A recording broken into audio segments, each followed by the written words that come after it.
Muy buenas tardes, ¿qué tal a todos?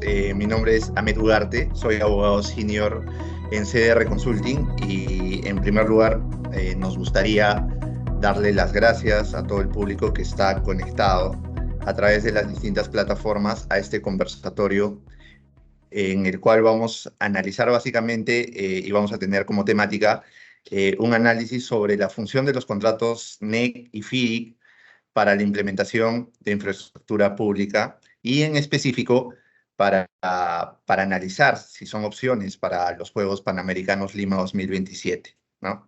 En esta oportunidad contamos con tres valiosos expertos en Derecho de la Construcción y en todo el sector infraestructura. Y bueno, voy a pasar a presentarlos brevemente para luego proceder con el conversatorio. El conversatorio está planificado para durar 1 hora. Y bueno, al final del conversatorio vamos a tener una ronda de preguntas en donde el público va a poder escribir las diversas preguntas, consultas, etcétera, que puedan tener. Vamos a dar un espacio de prácticamente 10 minutos al final del conversatorio para que ustedes puedan plantear las dudas y consultas a los expertos aquí presentes. Y bien, paso a presentar a los panelistas, a los expertos que nos acompañan el día de hoy. En primer lugar, tenemos a Amalia Moreno, que es gerente general en integración. Amalia cuenta con una gran experiencia en lo que es el sector público y también el sector privado y ha sido parte de importantes proyectos de infraestructura. En segundo lugar, tenemos a Juan José Cárdenas, que es socio en Dama Legal. Juan José también cuenta con amplia experiencia en el sector privado, asesorando distintos proyectos de infraestructura. Y en tercer lugar tenemos a Tatiana Herrada, que es directora de CDR Consulting y quien cuenta también con amplia experiencia en el sector. Los tres nos van a poder alcanzar, digamos, algunas percepciones, opiniones, etcétera, etcétera, sobre las preguntas que vamos a plantear a continuación, ¿no? En realidad, las preguntas son de libre elección. Cualquiera de los tres ponentes se sienta más cómodo, digamos, respondiendo algunas preguntas, algunas consultas, eh, va a ser de libre elección. Sin embargo, yo voy a empezar dando un tema de introducción para que ustedes puedan desarrollarse, ¿ok? Entonces, voy a dar un breve preámbulo sobre lo que se espera de los Juegos Panamericanos Lima 2027 y luego los ponentes aquí presentes van a poder complementar, ¿no? Entonces, sabemos que para los Juegos Panamericanos Lima 2027 hay un presupuesto estimado de 500 millones de dólares que el Estado peruano va a desembolsar o va a invertir en la implementación de diversos tipos de infraestructura. Como sabemos, los primeros panamericanos que tuvimos aquí nos dejaron grandes lecciones aprendidas y grandes lecciones a implementar en un tipo de proyecto como este, ¿no?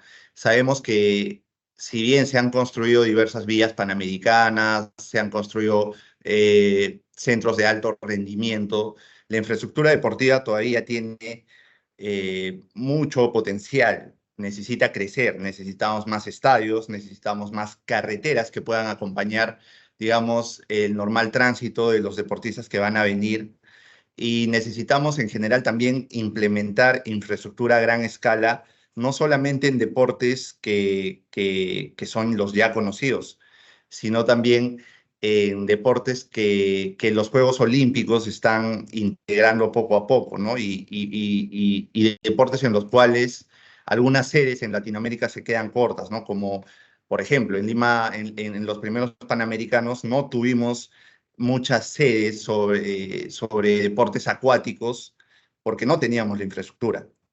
Y lamentablemente los tiempos para construir todas estas infraestructuras no dieron, ¿no? Entonces no alcanzaron. Y esa fue una de las razones por las cuales algunas disciplinas de los Juegos Panamericanos no se desarrollaron.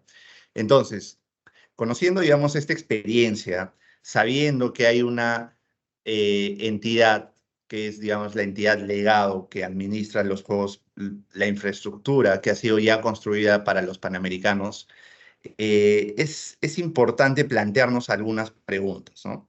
Entonces, esta pregunta quisiera que la responda Amalia y que nos cuente toda su experiencia, digamos, en el sector público y también la experiencia que ha podido recabar en el sector privado sobre el uso de los contratos NEC. ¿Qué lecciones aprendidas nos ha dado este tipo de contratos? ¿Cuál ha sido la importancia de este tipo de contratos en la implementación de infraestructura pública? Sabemos que los contratos NEC han sido utilizados para los primeros Juegos Panamericanos aquí en Lima, también para los proyectos para la reconstrucción con cambios y están siendo utilizados para los proyectos de escuelas Bicentenario. Entonces, es una amplia experiencia, son amplias lecciones aprendidas que nos dejan y que nos están dejando el uso de estos contratos, y ha sido también el proceso de adaptación, digamos, que ha tenido el Perú, que ha tenido el gobierno peruano como una parte contractual, ha sido también amplia. Hasta el día de hoy seguimos aprendiendo, tanto funcionarios como digamos, personas que prestan servicios de asesoría legal en el entendimiento de este tipo de contratos, ¿no? Entonces, Amalia, yo quisiera empezar contigo y que nos cuentes un poco cuáles son las lecciones aprendidas del uso de los contratos NEC a lo largo de todos estos proyectos que he mencionado, ¿no? Me parece que Amalia nos escribe por interno, nos dice que está teniendo problemas de audio. Esta pregunta igual puede ser tranquilamente respondida por Juan José o por Tatiana, quien se sienta más cómodo, por favor, en contarnos su experiencia en el uso de los contratos NEC y qué lecciones aprendidas nos han dejado, porque han sido varias, ¿no? Cualquiera de los dos, por favor. Tati, yo creo Yo le tengo que... No. Dale. No, adelante, adelante. Yo te iba a ceder la palabra a ti como invitado. Bueno, No. Muchas gracias a todos los que nos han acompañado esta tarde en este conversatorio. Gracias a Juanjo, que siempre es un invitado muy querido de CDR. Y gracias a Med por conducir este conversatorio. No voy a agradecer mucho por la invitación como panelista a este conversatorio porque tengo un poco de vara. Volviendo a la pregunta que me ha formulado Ahmed respecto de las lecciones aprendidas en el uso de los contratos NEC en infraestructura pública. O sea, yo hablaría de la infraestructura pública y también de la infraestructura deportiva, porque como ustedes saben, cuando se llevó a cabo los Juegos Panamericanos, la versión anterior, la del 2019, toda la infraestructura educativa se mejoró, se rehabilitó o se construyó con contratos NEC opción F, precisamente porque la fecha de realización de los Juegos Panamericanos no se podía mover. Entonces se utilizó una opción de contrato de construcción que permitía el cumplimiento de la fecha, aunque variara el precio. O sea, en pocas palabras, la obra podía costar mucho más cara, pero lo que no podía hacer es terminar fuera de fecha, porque si no había un estadio listo, las Olimpiadas no se podían realizar. Entonces, la experiencia que tenemos en Perú ejecutando infraestructura deportiva con contratos NEC es una experiencia bien importante, que yo creo que se podría capitalizar en esta segunda oportunidad de realizar los Panamericanos en el 2027. Sí. Eso es respecto a la infraestructura deportiva. Como interrumpirte para ese punto, ¿cómo hubiera cambiado el tema del acceso al aeropuerto, ¿no? Si el acceso al aeropuerto, la vía de Santa Rosa, se hubiera hecho con ese mismo concepto, ¿no? Porque igual que los Panamericanos, tenían que estar lista para cierta fecha, porque el nuevo aeropuerto va a estar listo para una fecha que es el 18 de diciembre, ¿no? Pero claro, ese concepto que es tan importante, como tú lo mencionas, no se usó en este otro caso que no es ¿no? Pero es exactamente igual, el concepto es el mismo, esa lógica debería usarse, ¿no? Que es una... Pero quería mencionar eso. Escucha, qué interesante este punto que pones sobre la mesa. Efectivamente, o sea, la necesidad de terminar un proyecto a tiempo que sea parte de un proyecto de infraestructura mayor, o sea, que esté vinculado con el uso de otra infraestructura pública para cumplir una finalidad mayor, justamente como las vías de acceso al aeropuerto, ¿no? Gambetta, la Vía Expresa Santa Rosa, incluso son conexiones incluso al metro de Lima, ¿no? La línea 2, la línea 5. Si uno lo ve desde la perspectiva del proyecto del aeropuerto Jorge Chávez, todos esos proyectos son complementarios y se requieren para que el aeropuerto tenga una infraestructura de una calidad mundial, ¿no? Para brindar globalmente un mejor servicio. Si se hubiera tenido esa idea en mente, que el tiempo en el que se culminan los proyectos es importante para que se cumpla esta finalidad, probablemente hoy no estuviéramos teniendo las dificultades que tenemos con la infraestructura aeroportuaria en Lima, ¿no? Pero ¿por qué sí se compró la idea y la necesidad de acabar a tiempo los estadios y los polideportivos en los Juegos Panamericanos? Porque no le podías decir a la organización de los Juegos Panamericanos que tuviste una demora, o que 1000 disculpas, y que todas esas delegaciones no iban a poder participar, ¿no? Pero la necesidad es la misma, solo que un nivel de conciencia diferente, ¿no? Claro, Y digamos, eso es algo que permitió el contrato negro. Tenías un Sí, roche sí, internacional, digamos, que es el que se quería evitar, exactamente. pero en realidad el más importante debería ser el roche con los ciudadanos que no tienen el servicio adecuado que reciben, ¿no? Que ese roche debería ser más importante que el roche internacional, ¿no? Claro, y como además el Estado está tan acostumbrado a que lo demanden y el Estado está tan acostumbrado a no acabar sus proyectos a tiempo, entonces parece que no hay una necesidad ni un compromiso del nivel del Estado para presionar en la culminación. O sea, ¿de dónde surge esta voluntad de, oye, tenemos que acabar a tiempo ese estadio? De no pasar roche con UK, ¿no es cierto? De no vetar al Perú en el orden internacional. Pero claro, o sea, me parece genial este punto que has puesto sobre la mesa, evidenciando un aspecto tan fundamental, ¿no? Que es la oportunidad en que se culminan las obras. Pero regresando al tema de los contratos NEC y contestando tu pregunta, Ahmed, creo que el contrato NEC se vuelve tan importante y tan sexy en Perú precisamente porque sale a la luz, no es que haya sido la primera vez que se utilizó, pero sale a la luz en el marco de los Juegos Panamericanos. Las principales virtudes que se le atribuyó fue precisamente la culminación oportuna de esas infraestructuras deportivas, que fue lo que permitió que las Olimpiadas fueran un éxito, ¿no? Correcto, Tatiana. Gracias por el alcance. Gracias por la intervención también, Juan José. Es muy cierto, es muy cierto el tema que mencionan respecto a las vías de acceso y cómo esto, digamos, repercute en la movilidad de los deportistas. O sea, entendamos un poco la trascendencia, digamos, de un evento como esto en donde llegan 180 delegaciones de deportistas, en donde se necesita hoteles, vías olímpicas de hospedaje para delegaciones deportivas inmensas de cada país, y además todo el turismo que se recibe, todo el turismo, toda la inyección económica. Entonces, además de la implementación de infraestructura por parte del gobierno, que es obviamente una inyección económica importante para el sector construcción, además de esto, también, digamos, hay obras, proyectos alrededor de un proyecto grande como los Panamericanos, ¿no? Entonces, es muy importante lo que mencionan. Justo ya tenemos de vuelta a Amalia. Había Sí, unos pequeños unos problemas Amalia, inconvenientes. técnicos ¿qué tal? ahí, Sí. No pero había no hecho hay bien mi problema. planning para empezar este conversatorio. ¿Ves? Eso es lo que pasa cuando uno no planifica a tiempo. Bueno, No te muchísimas preocupes, gracias Amalia. primero a Tatiana, a CDR Consulting, y un gusto compartir con Juan José, con Ahmed, este conversatorio. En efecto, te escuché claramente la pregunta, pero no pude responder por estos inconvenientes.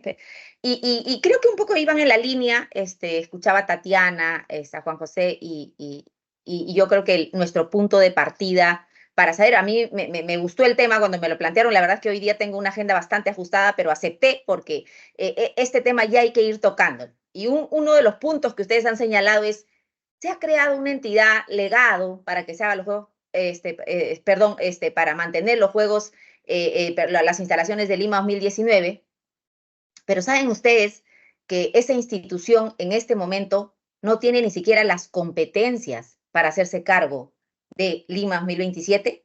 En este momento, Lima 2017, al igual que Lima 2019, es huérfano de padre y madre. Es el todopoderoso creador que fueron digamos, a solicitar a ODEPA para que, o a Pan and Sport, para que digamos, nos dieran la oportunidad y por los precedentes nos dieron esa oportunidad, pero en este momento el Perú, yo sé que tiene muchísimos problemas, esto no es una prioridad, pero el Perú todavía no recoge sus lecciones aprendidas, que creo que era un poco lo que tocaba tanto Tatiana como Juan José, ¿no? Entonces, no queremos que los juegos sean una prioridad porque nuestro país tiene prioridades digamos, nacionales por encima de los juegos. Pero justamente por eso, ¿no? Estimados amigos, justamente esa es la razón de por qué tenemos que recoger las lecciones aprendidas para que no moleste, para que los juegos no sean un problema, para que no le quite horas hombre a los tomadores de decisiones, a los gobernantes, a quienes, y para que no le quite más recursos de lo que debiera de costar. Cuando las cosas, y muy bien, acá ya se ha planteado, se ha dicho, oye, se tenía que hacer, era un compromiso, y ahí yo siempre resalto la visión, porque para eso sí sirven los políticos, o por lo menos los políticos que tienen o se han formado para ello, ¿no? Y yo recuerdo mucho siempre a Pedro Pablo Kuczynski, porque así fue, y independientemente de las miradas que cada uno pueda tener, él fue el que, a pesar de tener, y recuerdo mucho que su aceptación en ese momento estaba al 13% a nivel nacional, ¿no? 13%. Y todos le recomendaban y le decían, Pedro Pablo, mejor ya renuncia a los juegos, porque todo el mundo criticaba y decía la plata que se va a gastar en esos juegos, que mejor sea para colegios y hospitales, ¿no? Pero él señaló y dijo, hay algo que yo estoy seguro, que ni se hacen los juegos, ni se hacen los hospitales y los colegios, lamentablemente por toda la burocracia que hay. 1. 2, es que el Perú, por encima de todo, tiene que aprender a honrar sus compromisos.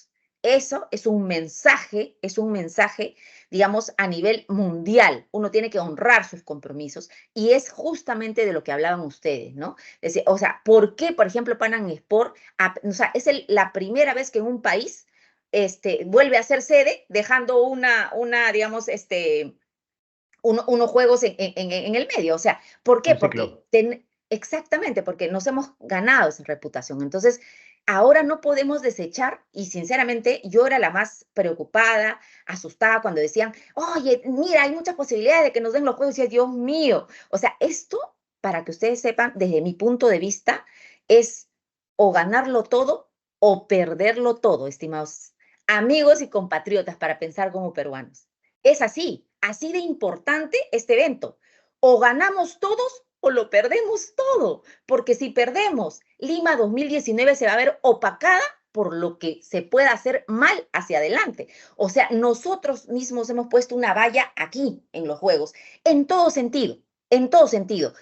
Los deportistas nos medirán por las calidades y cualidades deportivas de nuestras instalaciones y de cómo los tratamos acá, pero también hemos dado una valla alta o se trabajó en una valla alta, ¿no? En cuanto a gestión y rendición de cuentas. Si esa rendición de cuentas, Tatiana, Juan José, no es tan escrupulosa como lo ha sido en Lima 2019, ¿qué van a decir los ciudadanos? ¿Qué van a decir los stakeholders directamente involucrados? Van a tener la sensación que la corrupción está regresando nuevamente a ese tipo de eventos. Acuérdense que antes de Lima 2019, evento deportivo que hacía, todos terminaban fugados porque los querían, ¿no?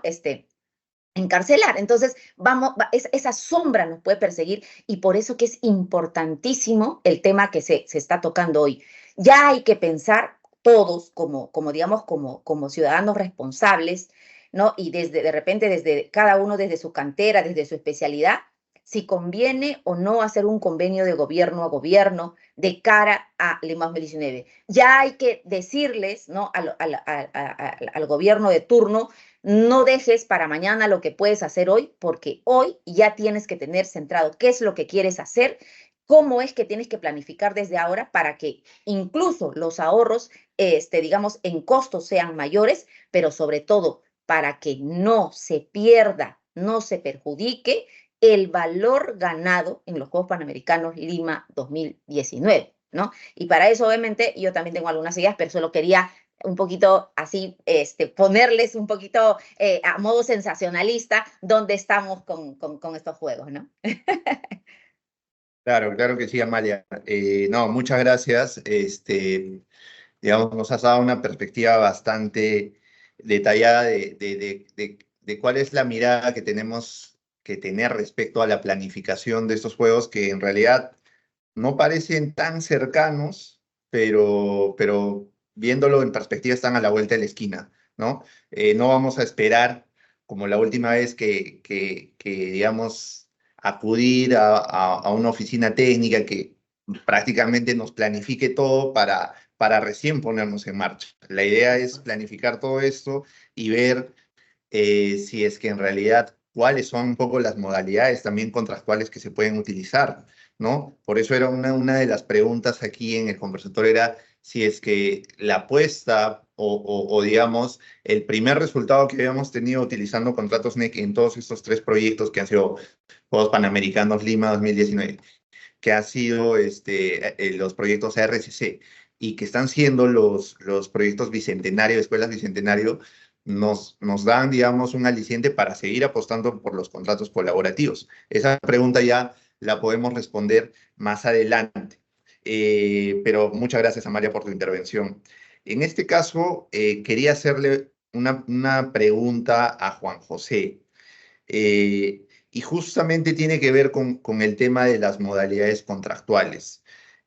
Amalia mencionó que, claro, la entidad delegado es la entidad que supuestamente está encargada un poco de también dar mantenimiento, operación a la infraestructura que ha quedado después de la implementación de Lima 2019. Y en este caso, Juan José, queríamos preguntarte cómo ves tú el hecho de apostar, digamos, en Lima 2000, en los próximos Panamericanos Lima 2027, por modalidades que todavía no se han explorado, como podrían ser las concesiones, las APPs. Sabemos que tú estás muy relacionado a este tipo de proyectos de infraestructura.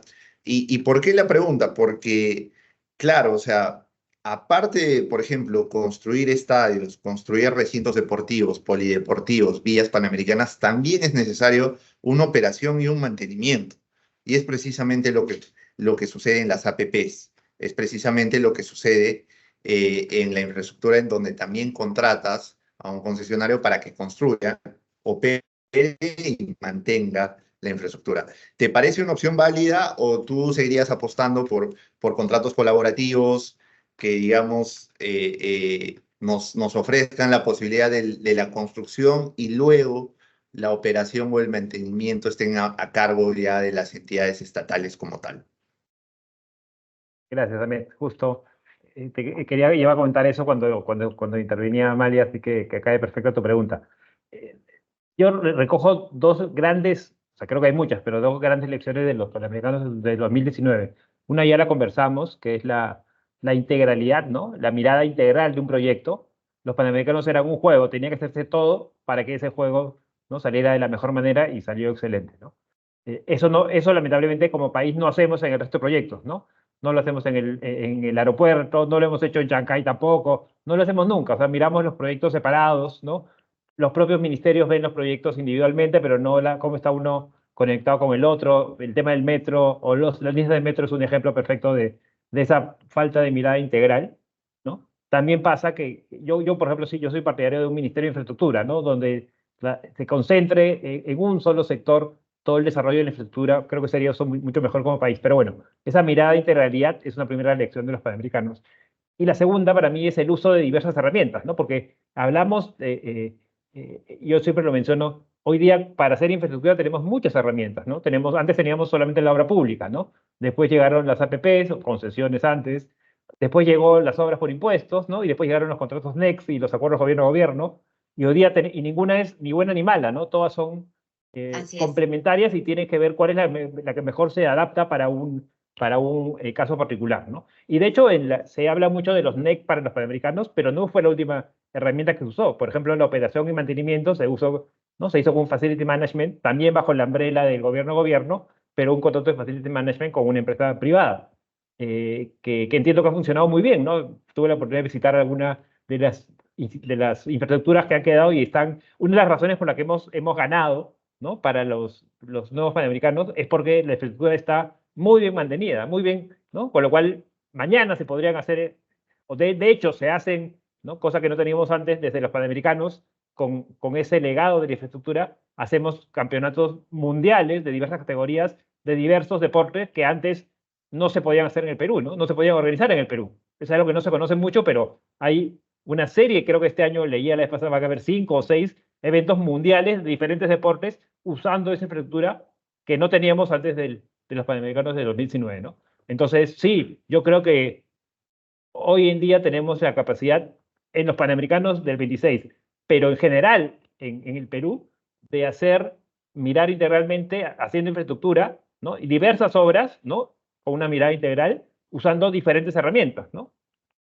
Totalmente de acuerdo con eso. Sí, creo que, y en el caso concreto pregunta, sí, yo creo que la operación y mantenimiento tenemos que pensar en encargársela a un privado, ¿no? O sea, creo que la experiencia como digo, de la infraestructura que se construyó para los Panamericanos 2019 demuestra que funciona ese esquema, ¿no? Y hay que seguirlo manteniendo. Correcto, Juan José. Muchas gracias por el alcance. Y sí, incluso hay quienes pues proponen que los que no son tan partidarios de los contratos estandarizados, quizás llamarlos así, hay quienes proponen que en realidad esto tendría que seguir el curso normal de una obra pública, ¿no? Entonces, hay varias miradas y vamos a ver qué solución le da el gobierno, porque una vez más, como lo comentó Amalia, creo que las acciones a nivel gobierno, a nivel burocrático todavía no se están implementando. A nivel MEF, PCM, no sabemos qué es lo que le va a deparar a este proyecto de Lima 2027, ¿no? Incluso desde el sistema administrativo, si es que se va a crear, va a haber la creación de un proyecto especial para Lima 2027, o sea, son múltiples las interrogantes que nos quedan sobre este proyecto que va a haber. Y claro, algo que rescato de las cosas tan importantes que has mencionado, Juan José, es, o sea, este proyecto va a ser integrado al Plan Nacional de Infraestructura, qué directrices vamos a tener al respecto, son cosas que quedan en el aire, ¿no? Entonces, vamos a ver qué podemos ir indagando sobre eso a futuro. Y bueno, ahora quisiera pasar un poco a ya meternos en el análisis, que también he visto que están haciendo preguntas internas el público. Les recuerdo que en la parte final vamos a tener un espacio para leer todas sus preguntas, que ya son varias. Y es algo relacionado con un poco lo que pregunta el público, ¿no? Que le interesa saber un poco también acerca de los contratos FIDIC y NEC y las diferencias y etcétera. En este caso, claro, como han sido contratos estandarizados que han sido incorporados y donde el Estado también ha tenido que aprender a ser una parte contractual, porque eso es lo que pasa en los contratos estandarizados, el Estado asume una parte contractual. El Estado o la entidad que representa al Estado asume digamos, la posición de contratante, ¿no? O de cliente. Y son los contratistas los que desarrollan la infraestructura y digamos, en este intercambio de roles contractuales es que se aprecia que, si bien ha habido, digamos, interacciones y grandes lecciones aprendidas para el sector privado, a quien le ha costado más muchas veces ha sido al sector público, ¿no? Una vez más, romper con ese paradigma de la obra pública, romper con el paradigma del principio de legalidad, romper un poco con el sistema administrativo que estábamos tan acostumbrados, ya sea en las APPs o en la obra pública, de seguir ciertos reglamentos, directrices, normas, y eso no pasa necesariamente con los contratos estandarizados, porque con los contratos estandarizados, si bien es cierto, están regulados bajo el marco de proyectos de inversión, pero no tenemos, digamos, cuerpos legales o reglamentos que regulen cómo debe, digamos, actuar el sector público en ciertas circunstancias, ¿no? Entonces, son cosas que sí hemos notado y en este caso, ya pasando un poco, que sí hemos notado en los contratos NEC, y en este caso ya pasando un poco al uso de los contratos FIDIC, que sabemos que se diferencian de los contratos NEC dependiendo de la modalidad, dependiendo del libro que se use, pero también sabemos que hay contratos FIDIC que se están ejecutando actualmente y que están siendo ejecutados para implementar infraestructura pública de gran envergadura.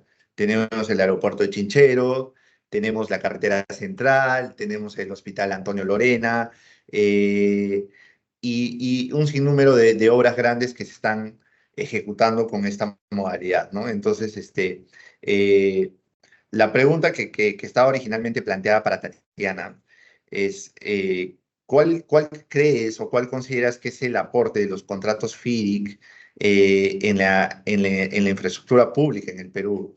Como te he mencionado, hay algunos o ya se están implementando varios contratos FIDIC en el Perú, y si es que tú consideras que son una opción también para usarse en los Juegos Panamericanos, ¿no? Porque en realidad el Estado también ha estado apostando fuerte por los contratos FIDIC, y ya tenemos una larga tradición también en el Perú de usar contratos FIDIC, ¿no? Entonces, queríamos saber ahí tu impresión, Tatiana, tu alcance sobre, tú has participado, has asesorado, has tenido experiencia en el uso de contratos FIDIC, y por ahí nos gustaría escuchar un poco más sobre tus alcances.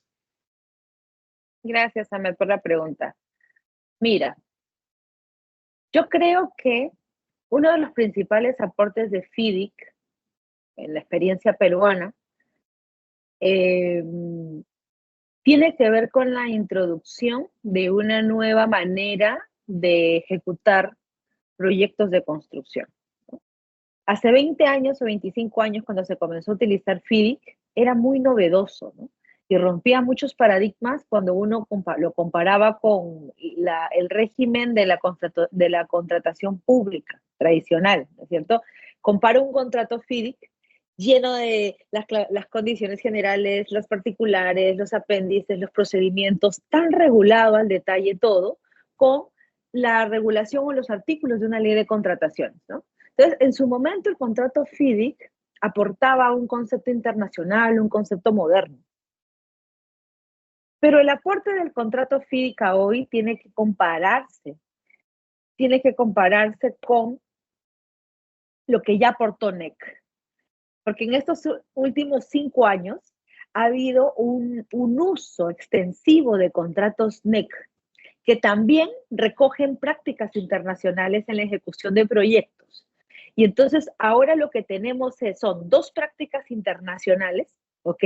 Pero con distintos enfoques. Entonces, ¿qué ofrece FIDIC hoy, que lo ofrecía siempre y lo ofrece a todo el mundo? Yo creo que tiene que ver con una clara asignación de riesgos, ¿no? Una clara asignación de responsabilidades. Con este concepto de no dejar para después, ¿no? La definición de ningún aspecto, ¿no? Si el contratista además tiene que hacer una revisión de ingeniería, si el contratista además tiene que brindar un servicio adicional, todo debe estar regulado desde el principio en el contrato. Y para todo lo que son cambios, existe una regulación muy fina, con unos plazos bien establecidos. Todo se computa en 7 días, ¿no es cierto? FIDIC no deja espacio a las partes para que en una reunión colaborativa veamos si el riesgo es tuyo o mío, quién lo asume, lo resolvemos y luego nos repartimos los costos. No.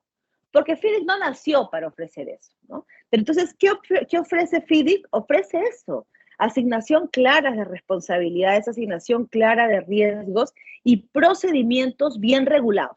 Buenos, malos, engorrosos o flexibles, pero bien regulados. Entonces, para terminar de contestar a la pregunta, yo los invitaría a hacer un comparativo con NEC.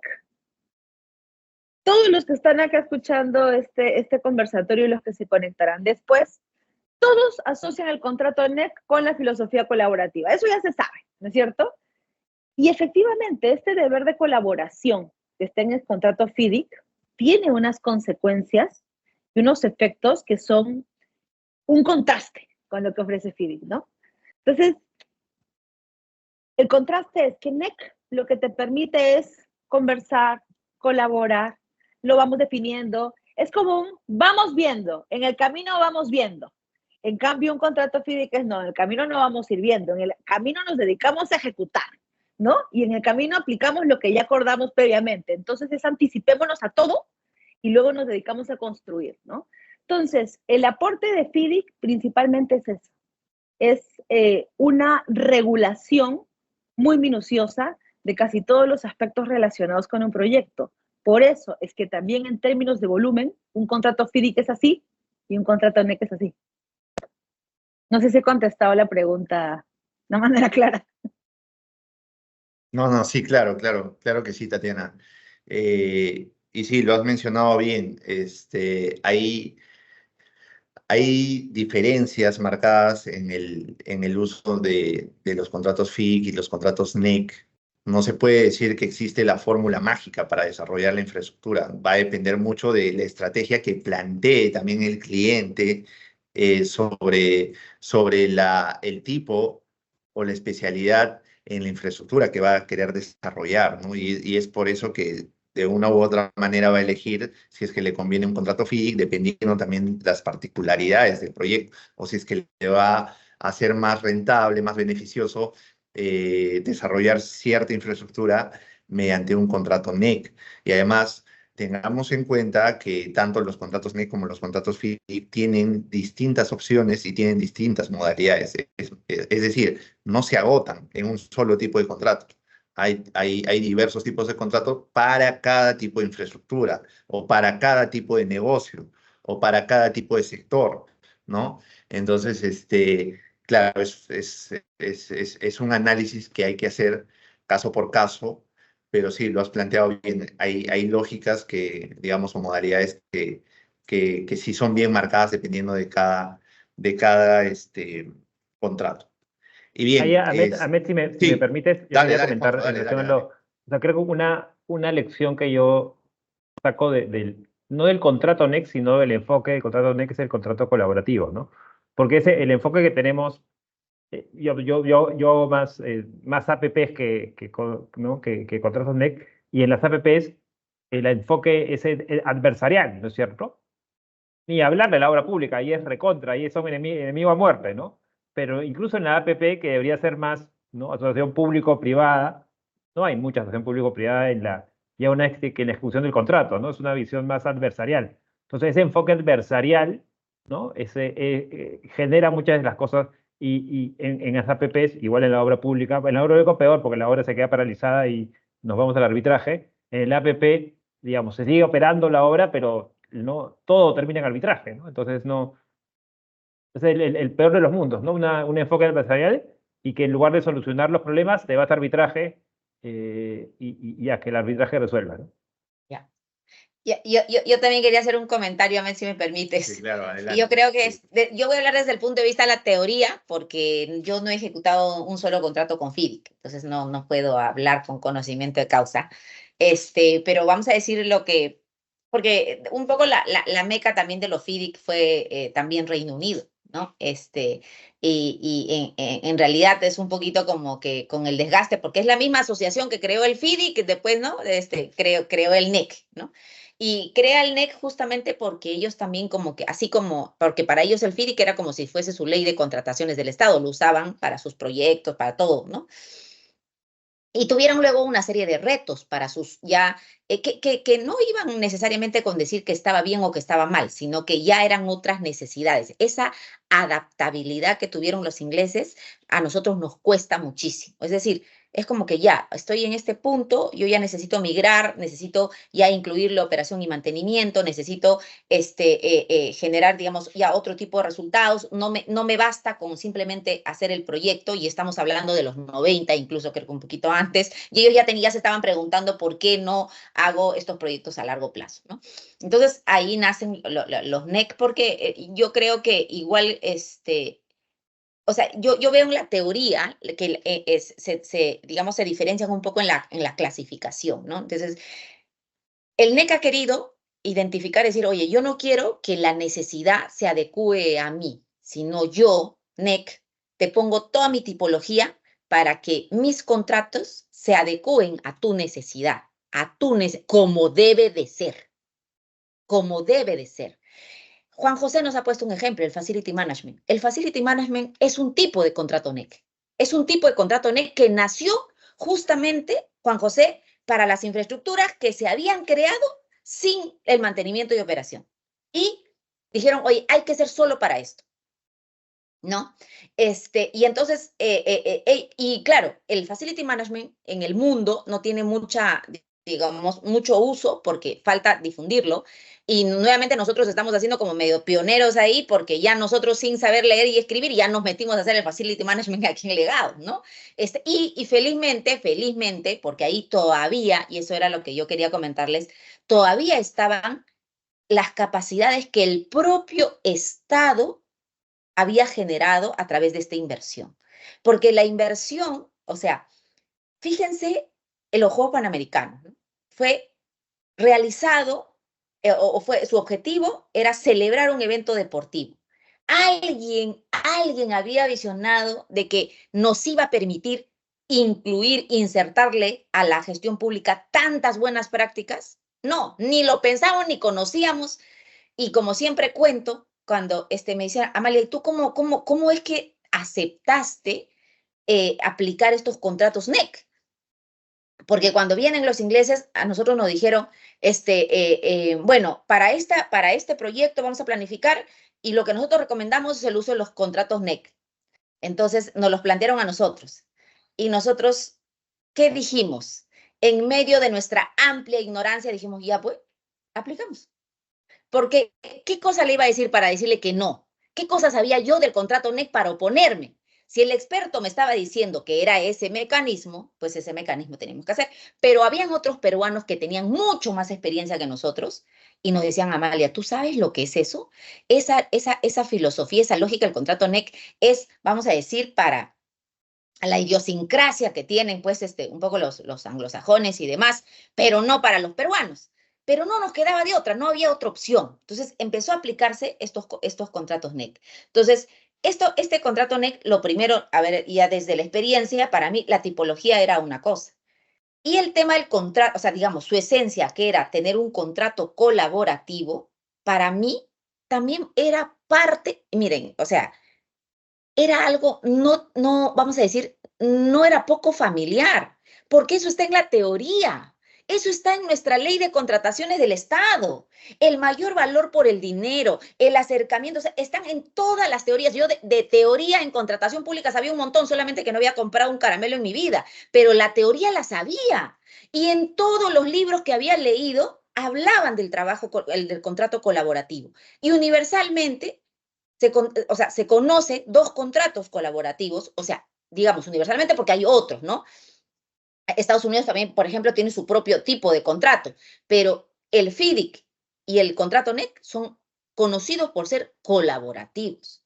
Lo que pasa es que en el FIDIC, como dice, ahora estoy aprendiendo con Tatiana, ¿no? Claro, empezó hace 20 años y en vez de hacerlo evolucionar, seguramente nosotros hemos participado para hacerlo involucionar y ir apartándonos de esa esencia colaborativa, porque así nació.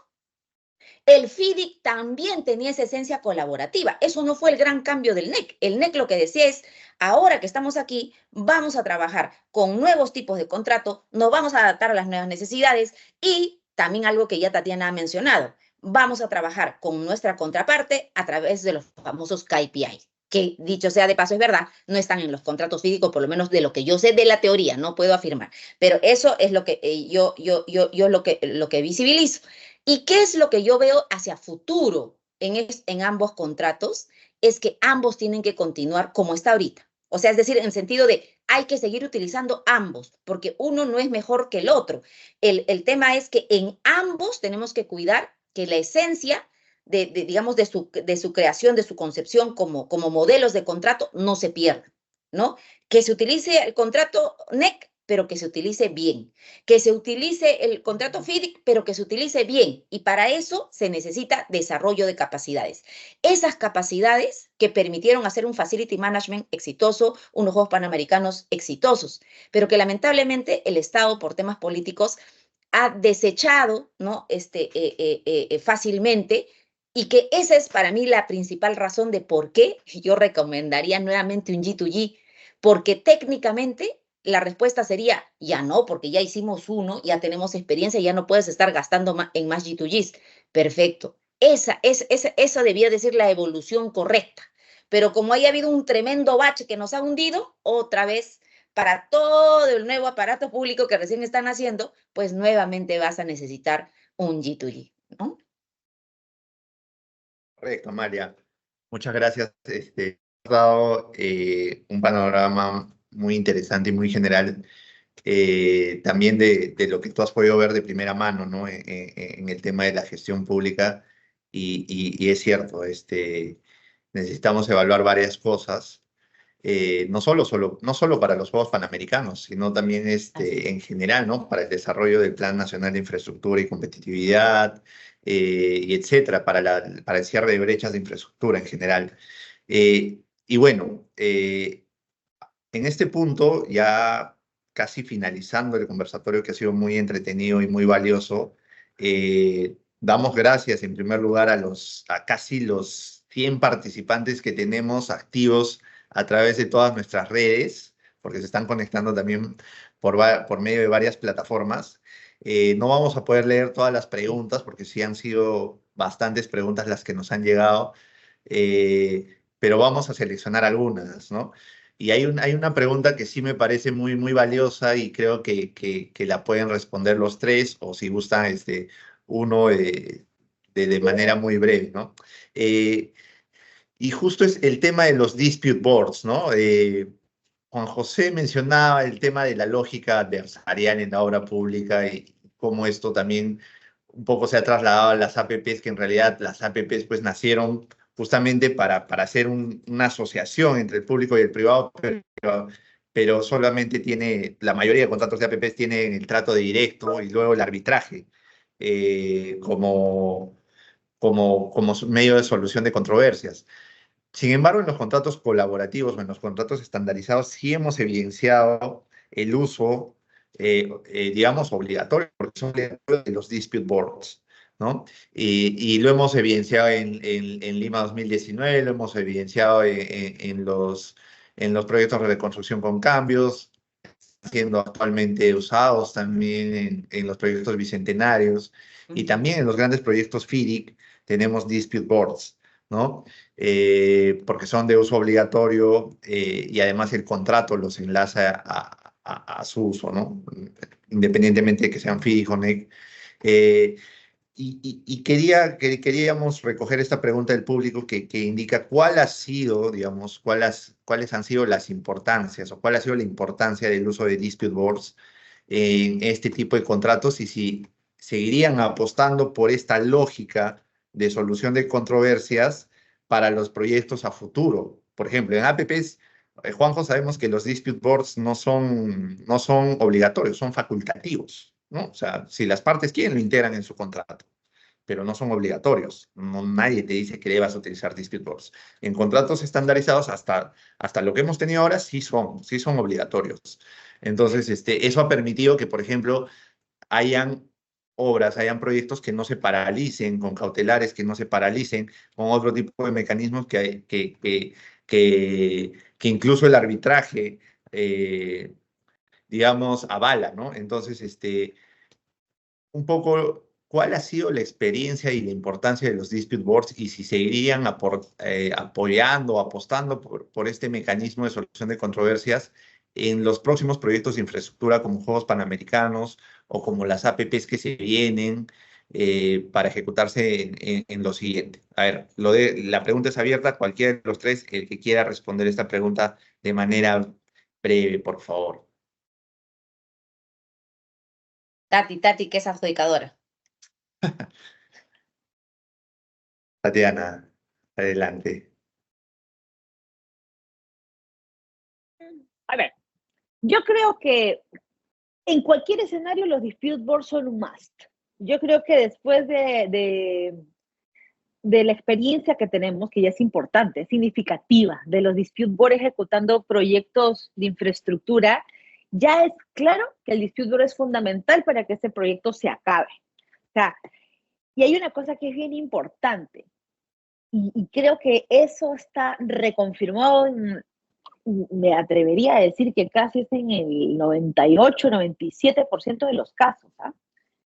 Gracias a el dispute board no hay obras paralizadas. Las obras se acaban tarde, cuestan caro y lo que tú quieras, pero las obras se acaban. Entonces, ese es uno de los principales atributos que tiene el dispute board y que en nuestra cultura, la razón adversarial que está en el proceso de cambio recién de la mentalidad es fundamental, porque sin eso no se van a acabar de ejecutar los proyectos, ¿no? La buena noticia es que aunque se elija un contrato FIDIC, un contrato NEC, ¿no es cierto? El dispute board siempre va a estar. Y va a estar en un momento en el que esta industria de la construcción ya tiene más conocimiento y tiene más experiencia. Entonces, ese va a ser un beneficio súper importante del dispute board para estos proyectos, ¿no? Y si se fuera, por ejemplo, por una opción de APP, que lo ha mencionado Juanjo, ¿no? También se podría implementar un dispute board, ¿no? Ahí si se van por una APP existen dos opciones, que el dispute board, es bien interesante este tema, el dispute board. El dispute board se ha incorporado en el propio contrato de APP, ¿no? En el contrato de construcción, de concesión, pero además se puede escalar hacia abajo como un back-to-back en el contrato de construcción. Y solamente voy a cerrar esta idea. El contrato NEC 4 y las últimas versiones de los FIDIC 2017 con el amendment al 2019-20 tienen ejecutar proyectos en un esquema de APPs. Con lo cual, este atributo de utilizar el dispute board asociado a un contrato estandarizado y a un proyecto de infraestructura pública ya es una realidad. O sea, en cualquier esquema se pueden disfrutar de los beneficios de un dispute board, lo cual me parece a mí fantástico. Sí, yo complementando, yo soy totalmente de acuerdo, ¿no? Yo creo que sí es necesario, que los dispute boards serían una muy buena herramienta para usarlas en las APPs, sobre todo en la parte de construcción, ¿no es cierto? Como les digo, hoy día si hay discrepancias, yo creo que trato directo, creo que ha habido un tema que se solucionó en trato directo por una casualidad o coincidencia, pero todos los demás van a arbitraje. Y la verdad que nadie gana en eso. Bueno, los abogados ganamos, ¿no? Pero no es la idea. Nos gusta más ganar haciendo proyectos. Pero sí, y de acuerdo 100% que el dispute board es una herramienta que debería incorporarse sí o sí en las APPs, ¿no? Genial, genial. Muchas gracias, Juanjo y Tatiana, por el alcance. Y bueno, esta última pregunta, ya para cerrar, es para Amalia. ¿Cómo considera el paso que se ha tenido de toda esta gestión de los proyectos hacia la NIN, ¿no? Y si es que la NIN debería ser la entidad encargada de también implementar los proyectos panamericanos, entenderíamos que sí, por la regulación legal que existe. ¿Cuál sería esta coordinación entre ANIN y legado? ¿Habría algún tipo de coordinación ahí? No sé si Amalia nos puede dar un poco más de luces a estas preguntas que también ha hecho el público. Gracias, Ahmed. Sí, mira, yo creo que la lógica digamos, de la Autoridad Nacional de Infraestructura era centralizar las principales compras, ¿no? O sea, vamos a decir, la ejecución de los megaproyectos que el Perú necesita. Y básicamente porque tenemos que tener un concepto importantísimo. El Perú no es que le sobren los especialistas y menos funcionarios públicos, porque hay muchos expertos fuera, pero a ver, dile, anda, trabaja como funcionario público, no quiere, ¿no es cierto? Entonces, de por sí el Estado ya tiene sus limitaciones. ¿Tiene acaso tantos cuadros para poder ejecutar adecuadamente los proyectos que hay en las más de 2.500 unidades ejecutoras? No. Y como no las tiene y además las tiene dispersas, la centralización, es decir, tener una central de megaproyectos, obedece a los mismos principios con los que se creó Perú Compras, para centralizar las principales compras de bienes y servicios, las que eran comunes, transversales a muchas instituciones. Porque como sabemos, incluso pasando por la compra de medicamentos, tenía muchísimas trabas y problemas a nivel nacional. La misma lógica acompaña digamos, a la NIN en su creación, vamos a decir primigenia, porque la recomendación, digamos, cuando trabajamos en una consultoría para ello, la recomendación fue crear una central de megaproyectos.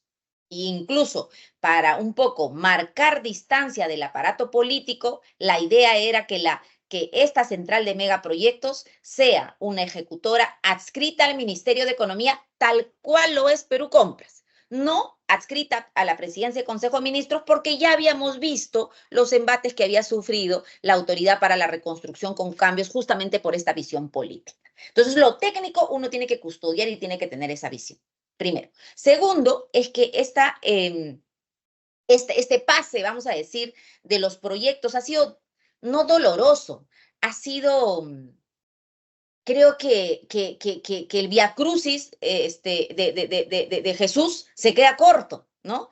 Para los contratistas, pero también para los funcionarios. O sea, ha sido una letanía dolorosa en el sentido de, tú vas a la NIN, no, hoy día vas, no, mañana no vas. Ahora sí vas, mañana no vas. O sea, han jugado emocionalmente con mucha gente valiosa que terminó dejando el Estado. Eso es uno, y ese aprendizaje se lo lleva, ¿no? Y ya no se recupera. Y lo segundo es que el contratista terminó dudando de los beneficios y las potencialidades que tiene el propio convenio de gobierno a gobierno. Los contratistas me decían, y entonces, ¿para qué tenemos un marco? ¿Para qué tenemos un G2G si igualmente, vamos a decir, las decisiones políticas van a tener injerencia y vamos a terminar mal, impagos, con proyectos retrasados, sin poder entregar? Entonces, ¿por qué es importante hacer esta reflexión? Porque eso ya no nos puede volver a pasar, ¿no? Y claro, si ya estamos viendo ese inicio doloroso, a ti te hace pensar, y lo quiero poner en positivo para que no me digan, no, Amalia es la que tiene digamos, la que está condenando a la niña a que no salgan las cosas bien, ¿no? Yo les pregunto a ustedes, con este paso, ¿ustedes tienen algún indicio, ¿no? de que la NIN sepa planificar y pueda planificar megaproyectos? O sea, tenemos que ver cómo fue su inicio. ¿Planificaron el cierre de una institución para iniciar el otro con una buena planificación?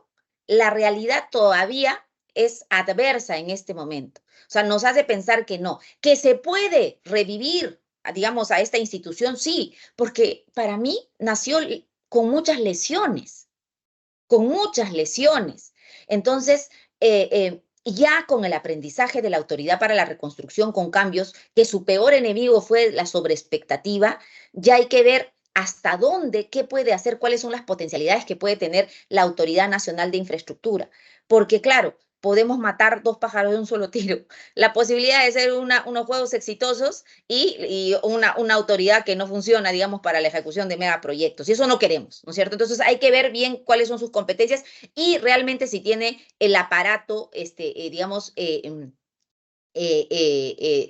digamos, de capacidades para poder enfrentar este proyecto, ¿no? Y lo otro, finalmente, también una observación. Yo diría que más importante en estos Juegos Panamericanos 2027 no es la parte infraestructura, porque infraestructura ya está casi toda hecha. probablemente si la inversión va a ser 300 millones, que es una nada. Es como decir una cosita, ¿no? Ya son obras, vamos, hasta podría decirle digamos, con mucho cuidado, pero son obras ya menores, vamos a decir, ¿no? El trabajo que se tiene que hacer. Entonces, por ende, si el aporte de la Autoridad Nacional de Infraestructura es conocimiento en infraestructura, es lo que no se necesita en mayor grado. Lo que se necesita es tener es conocimiento operacional. Y sobre todo, yo diría aquí un tema más, una visión operativa, o sea, operacional de los juegos y, por el amor de Dios, una visión comercial. O sea, el Perú tiene para ser la estrella y podemos empezar a lucir nuestro país, no el año de los juegos, sino con anticipación. Ya tenemos toda una experiencia para ello y hay que hacerlo como lo hacen los países de primer mundo. O sea, su país tiene que estar, o nuestro país tiene que estar en vitrina en eso hay que invertir. Y eso es otro tipo de know-how que creo que podría estar más cercano al legado que a la Autoridad para la Reconstrucción, perdón, que a la Autoridad Nacional de Infraestructura. O sea, los recuerdos me aturden. Quería hacer dos Sí. comentarios a lo que mencionaba Amalia. Dale. Uno Claro, primero, efectivamente, la operación de mantenimiento va a ser lo esencial para el post-juegos, ¿no? Para el legado, hablando del legado de los Panamericanos, no de la institución legado, ¿no? O sea, creo que lo peor sería, ahí hay dos cosas que creo que no deberían pasar. Uno, que se fragmente la operación de mantenimiento, ya tú operas esto, que es el problema que tenemos hoy día cuando en la operación de mantenimiento de hospitales, de escuelas, incluso de pistas y veredas, ¿no? Todo está, hay 1000 contratitos chiquitos hechos por obra pública, imposibles de controlar y probablemente con muchos casos de corrupción, ¿no?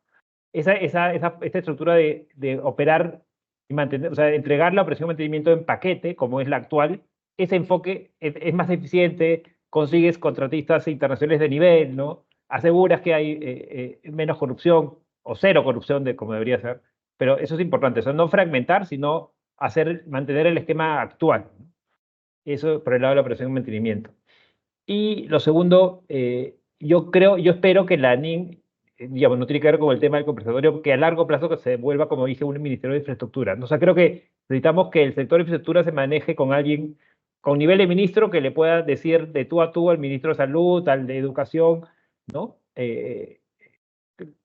Lo que tenga que decirle y que pueda decidir. Y que los proyectos ya no los maneje cada sector, sino se hace el Plan Nacional de Infraestructura, se priorizan los proyectos, ¿no? Y el Ministerio de Infraestructura es el que se encarga de centralizar sobre todo además para tener las capacidades, ¿no? Desperdigadas en las diferentes entidades, sino en un solo ministerio. Y además la responsabilidad, ¿no? Porque vas a tener fácilmente el responsable de que algo no se haga o se haga mal, va a ser ese sector. Y en el lado de las APP, que cuando se encarguen proyectos a proinversión, no cambia el ministro, ¿no? Y se cambia el proyecto. O se hace, no, yo no lo quiero así, lo quiero así. ¿Qué es lo que ha pasado actualmente? ¿No? O sea, proinversión recibe un encargo, pero en cualquier momento el ministro del sector correspondiente puede decir, no, ya no me gusta, no lo quiero otro, o sí lo quiero, pero hazme estos cambios. Eso no puede pasar. Es el segundo elemento central que tenemos que cambiar para poder hacer infraestructura bien, a tiempo, de calidad, ¿no? Y con el precio justo en el país. Excelente Juanjo, excelente Amalia. Nos han dado un panorama muy bueno sobre lo que debería ser y algunos detalles sobre cómo se van a manejar o cómo debería manejarse, cuáles son los retos, ¿no? También de la ANIN, ¿no? Porque, como lo ha dicho Amalia, este proceso de creación de la ANIN creo que nos ha dejado muchas lecciones a todos, tanto a los funcionarios públicos, al sector privado, a los usuarios finales. Creo que sí, ha quedado una gran lección aprendida ahí. Y bueno, Tatiana, ¿tenías unos comentarios finales sobre este tema o estás de acuerdo con todo lo hablado? Yo estoy de acuerdo con todas las opiniones de Amalia y de Juanjo Cárdenas. Más bien dejaría el espacio para las preguntas para no quitarles más tiempo. No, sí, muchas gracias, Tatiana. Si bien hay muchas más preguntas, sabemos que el tiempo también de ustedes es limitado, por eso al público le agradecemos por sus preguntas. Igual vamos a tratar de pasarlas por correo a los ponentes para que ellos puedan responder en otra oportunidad. Sin más que decir, quedo enteramente agradecido a nombre del público con ustedes. Han dado un conversatorio genial, han expuesto ideas muy precisas, muy claras y que nos van a servir de mucho a los que estamos metidos en este mundo, ¿no? Muchas gracias, Perfecto. Juanjo, Amalia, Tatiana. Esperamos tenerlos en un próximo conversatorio y nos vemos. Gracias. Gracias. Muchas gracias. Gracias, Chao, Amalia. Amalia. Gracias, Gracias, Gracias a Juanjo. ustedes, Gracias, gracias. Hasta la Amalia. próxima.